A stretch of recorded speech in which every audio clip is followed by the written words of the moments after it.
అందరికీ నమస్కారం. మన రోజు చేసే పనుల్లో వస్తువుల నుంచి ఏదో ఒక శబ్దాలు వస్తూనే ఉంటాయి. కానీ ఈ శబ్దాలు రాకూడదు అంటారు. మీ పెద్దవాళ్ళు చెప్పిన విషయాలు మీకు గుర్తున్నాయా? ఒకవేళ గుర్తు లేకపోతే ఇప్పుడు గుర్తు చేసుకుందాం. దానిలో మీరు నిజంగా పాటించేవి ఏమున్నాయి? ఇంట్లో గుమ్మాల తలుపులు మనం మెయిన్ డోర్ తీసేటప్పుడు గానీ, కిటికీ తలుపులు తీసేటప్పుడు గానీ, వేసేటప్పుడు గానీ చప్పుడు రాకుండా ఉండాలట. అలా వస్తే ఇంట్లో దరిద్రం వస్తుంది అని మన పెద్దవాళ్ళు చెప్తుంటారు. అంతేకాకుండా మనం నడిచేటప్పుడు నేల మీద కూడా శబ్దం వచ్చేలాగా అడుగులు వేయకూడదు అంటారు.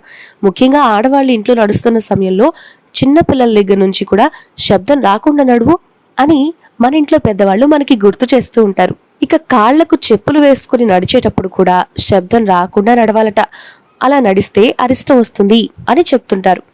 చివరిగా చాలా ముఖ్యమైన విషయం ఇదేంటి అంటే మనం భోజనం చేసేటప్పుడు అస్సలు చప్పుడు రాకుండా భోజనం చేయాలి అని మన పెద్దవాళ్ళు చెప్తారు. దీనిలో మీ పెద్దవాళ్ళు మీకు చెప్పిన విషయాలు ఏంటి, అందులో మీరు పాటించేవి ఏంటి కింద కామెంట్ రూపంలో తెలియజేయండి. వీడియో నచ్చితే లైక్ చేయండి, షేర్ చేయండి. ఇలాంటి మరెన్నో విషయాల కోసం మా ఛానల్ని సబ్స్క్రైబ్ చేసుకోండి.